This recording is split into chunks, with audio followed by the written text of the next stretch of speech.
Good morning, everyone. Students of class 9। आज हम लोग सब्जेक्ट साइंस में चैप्टर मोशन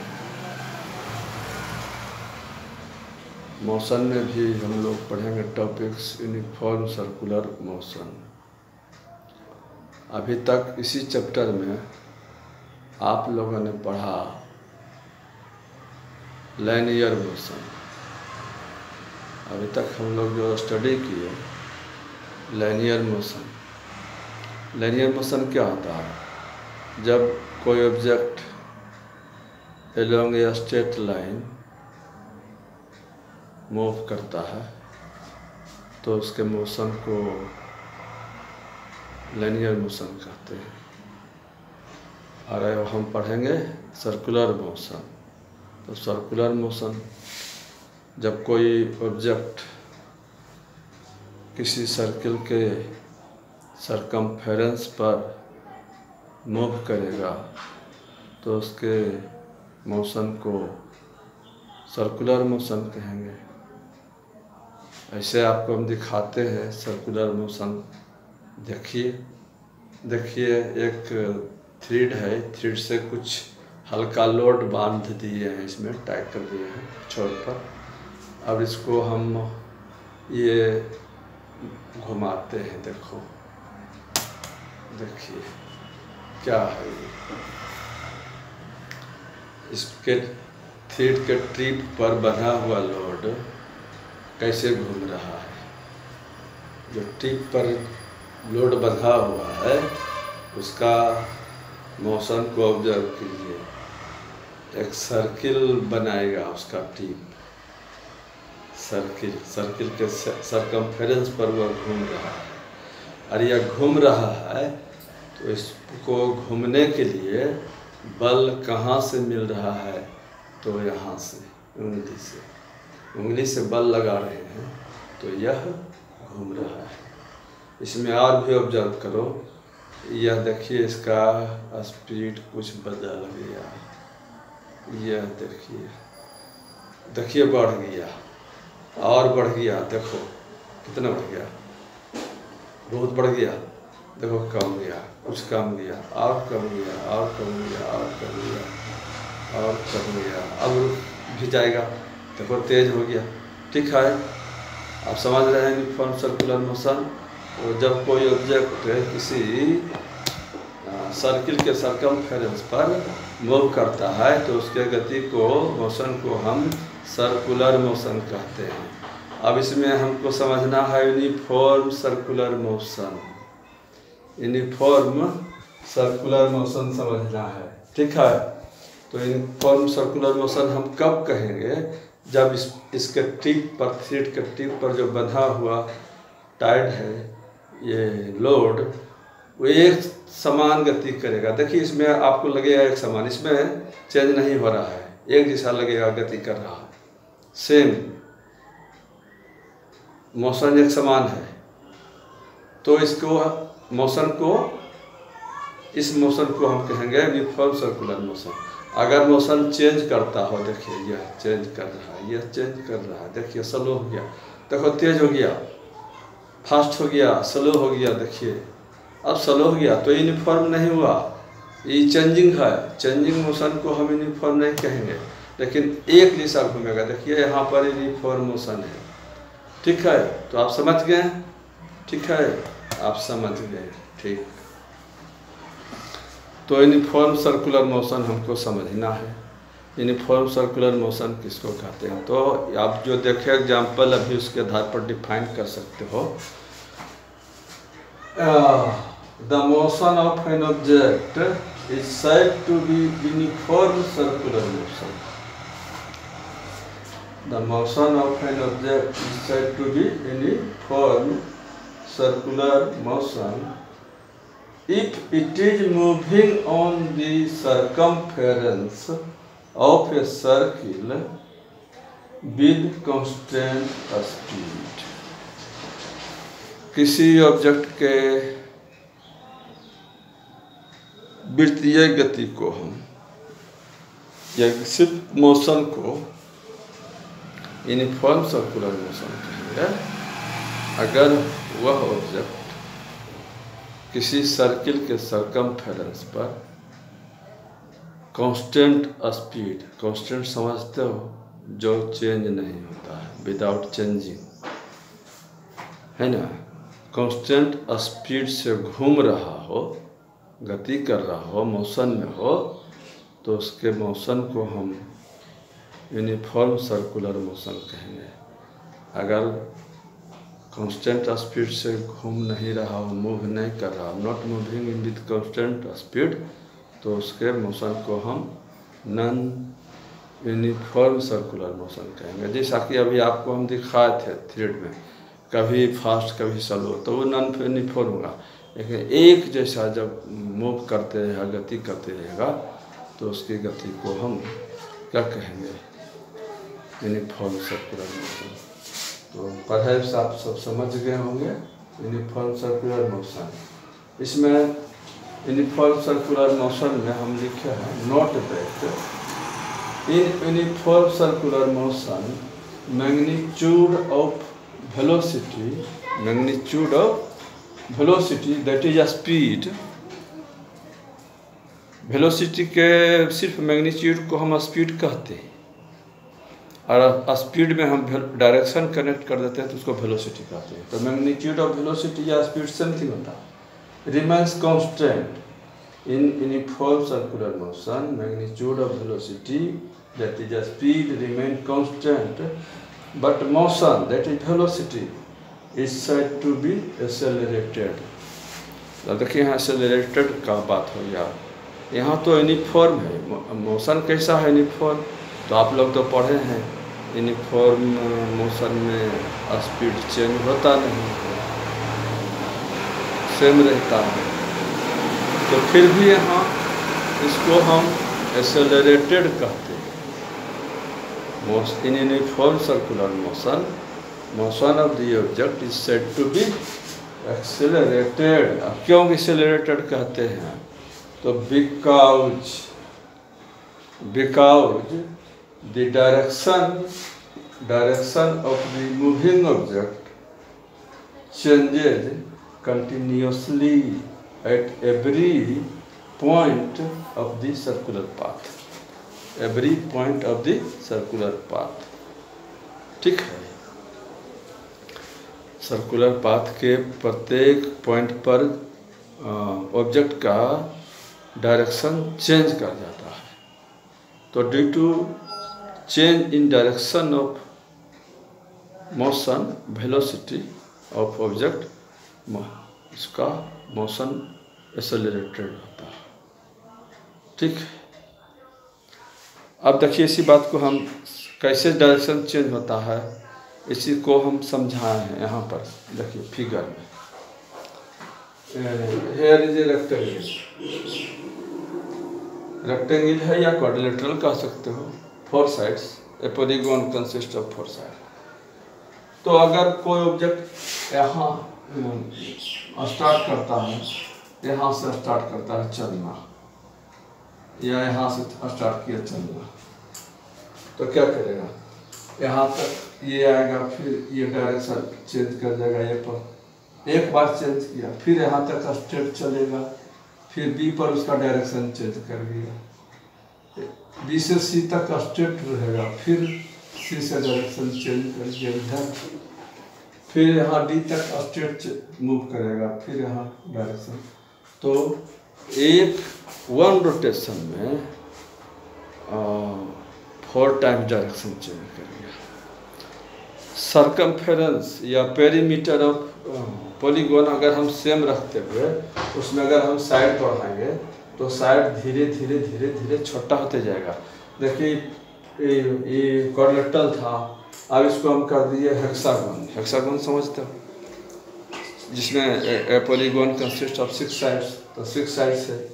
तो अगर कोई ऑब्जेक्ट स्टार्ट किया चलना, तो यहाँ से तो यहाँ से तो यहाँ पर ए पर चेंज करेगा डायरेक्शन, फिर स्ट्रेट चलेगा, फिर बी पर डायरेक्शन चेंज करेगा, फिर सी पर डायरेक्शन चेंज होगा, फिर डी पर डायरेक्शन चेंज होगा, फिर ये ई पर डायरेक्शन चेंज होगा, फिर एफ पर डायरेक्शन चेंज होगा। तो वन रोटेशन में, एक राउंड कंप्लीट राउंड में कितना बार डायरेक्शन चेंज हुआ हेक्सागोनल पाथ पर? 6 टाइम। फिर अगर उसका हम साइड को नंबर ऑफ साइड बढ़ाते हैं तो ये हो गया आपको, ये हो गया हेक्सागोन, ये हेक्सागोनल पाथ है, हेक्सागोनल पाथ है। और यहाँ पर ये कोलेट्रल है, ये रेक्टेंगल टूथ के लिए। यहाँ पर ये ऑक्टागोन है, ऑक्टागोनल पाथ है, ऑक्टागोनल पाथ है। इसमें 8 साइड्स है, 8 साइड्स है, 1 2 3 4 5 6 7 8 साइड्स है।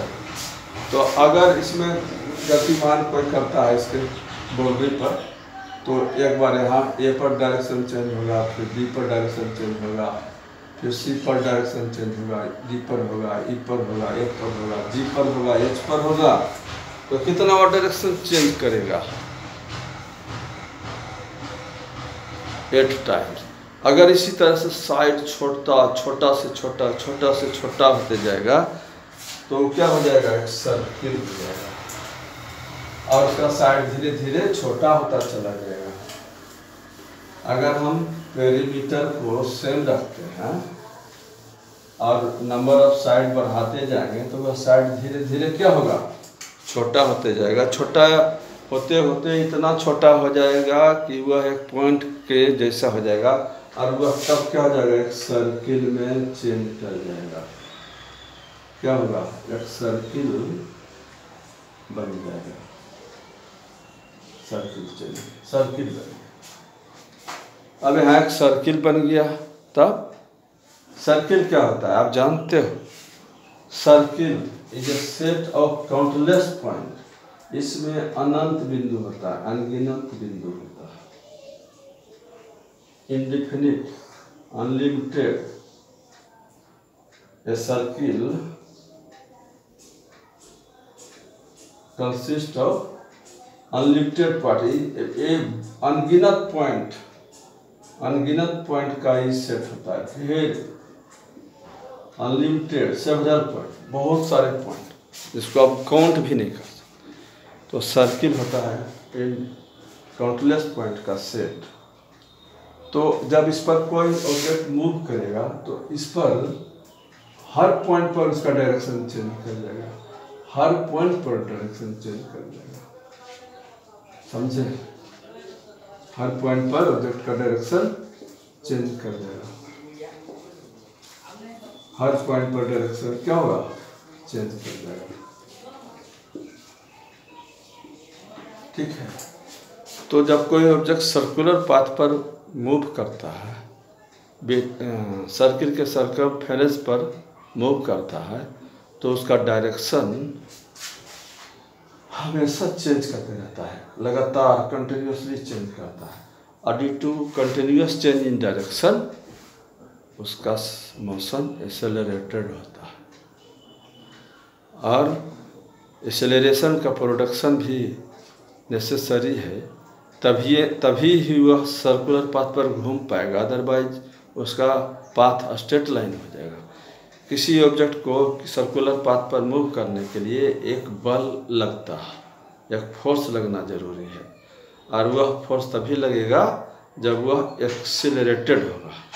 उस ऑब्जेक्ट का मोशन क्या होगा? एक्सेलरेटेड होगा। और उस एक्सेलरेशन जो प्रोड्यूस होता है उसका डायरेक्शन होता है सेंटर की ओर, इधर होता है एक्सेलरेशन सेंटर की ओर, perpendicular to direction of velocity. Velocity का डायरेक्शन इस तरह है, एक्सेलरेशन सेंटर की ओर, सर्कुलर पाथ के सेंटर की ओर। अभी आप देखे थे हम एक उंगली में ये घुमा रहे थे ऐसे, तो ये ऐसे घूम रहा, लेकिन एक्सेलरेशन उंगली की ओर है, इधर सेंटर की ओर एक्सेलरेशन टॉर्च सेंटर है, जबकि ऑब्जेक्ट घूम रहा है सर्कुलर पाथ पर, ये देखिए, लेकिन इसका एक्सेलरेशन प्रोड्यूस क्या होगा? सेंटर की ओर होगा। तो कि सर्कुलर पाथ पर मूव करने के लिए एक फोर्स लगता है, फोर्स का होना जरूरी है, तभी सर्कुलर पाथ पर मूव करेगा। और वह फोर्स प्रोड्यूस तभी होगा जब एक्सेलरेशन होगा। तो जब भी कोई ऑब्जेक्ट सर्कुलर पाथ पर मूव करता है, गतिमान होता है, तो उसका स्पीड कांस्टेंट रहता है, स्पीड नहीं चेंज करता है यूनिफॉर्म सर्कुलर मोशन में, लेकिन उसका मोशन फिर भी एक्सेलरेटेड होता है। क्यों होता है? तो due to change in direction, change in direction of motion, direction of velocity, velocity change का डायरेक्शन चेंज, मैग्नीट्यूड चेंज नहीं करता है, वेलोसिटी का डायरेक्शन चेंज करता है, इसलिए उसका एक्सेलरेटेड मोशन होता है। ठीक है, तो इन यूनिफॉर्म सर्कुलर मोशन हम नोट में लिख दिए थे, नोट दैट स्पीड और magnitude of velocity, magnitude of velocity remain same but direction of motion of the object is said to be accelerated because the direction of velocity is changes continuously at every point of the circular path। ठीक है, आप समझ गया होगा। तो perhaps सही है circular motion. ठीक है,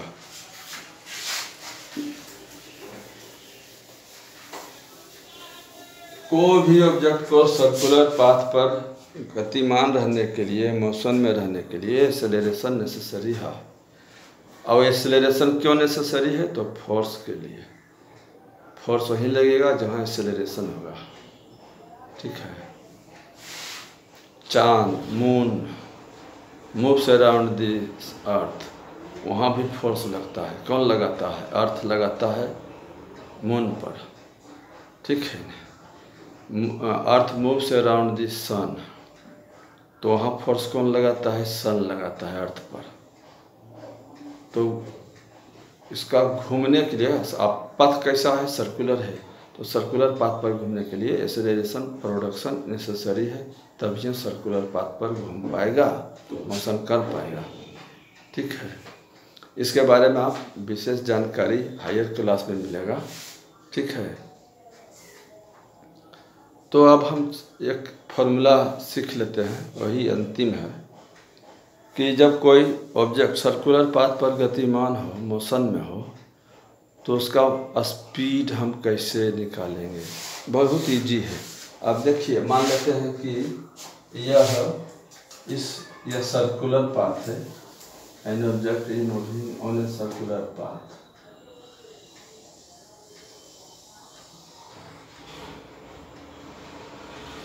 सर्कुलर पाथ पर मूव कर रहा है और इसका सेंटर है, ये रेडियस है, आर है। ठीक है,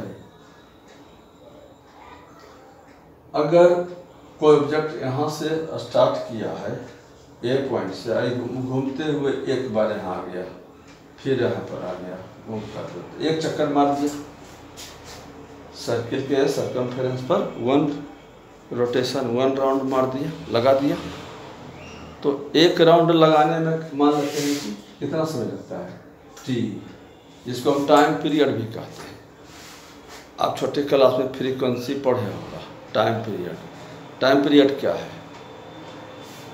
time taken to complete one rotation. तो अगर कोई ऑब्जेक्ट इस सर्कुलर पाथ पर जिसका रेडियस आर है, एक रोटेशन, एक चक्कर लगाने में टी समय लगता है। ठीक है, तो उसका स्पीड हम निकाल सकते हैं।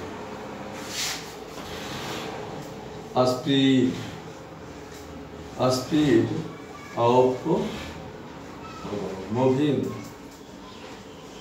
Object on a circular path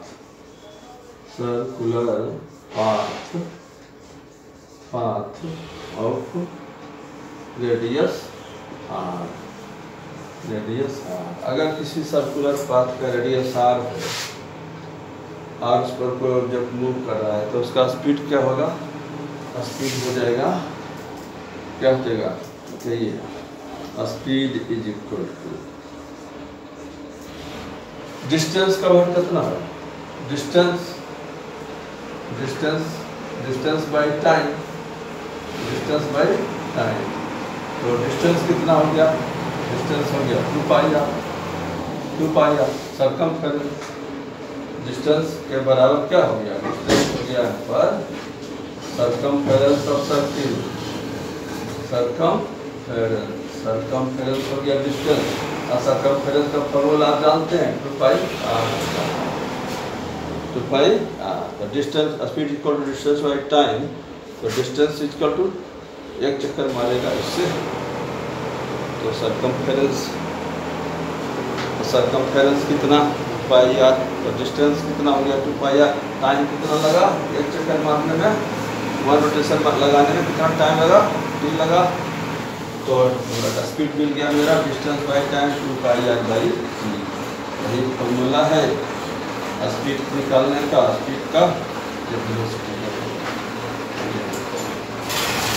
आपका यूनिफॉर्म सर्कुलर मोशन क्लियर हो गया, ठीक है।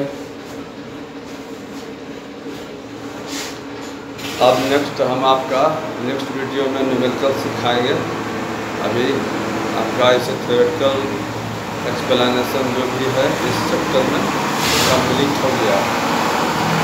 आप इस सबको रिफ्रेश कीजिएगा, ठीक।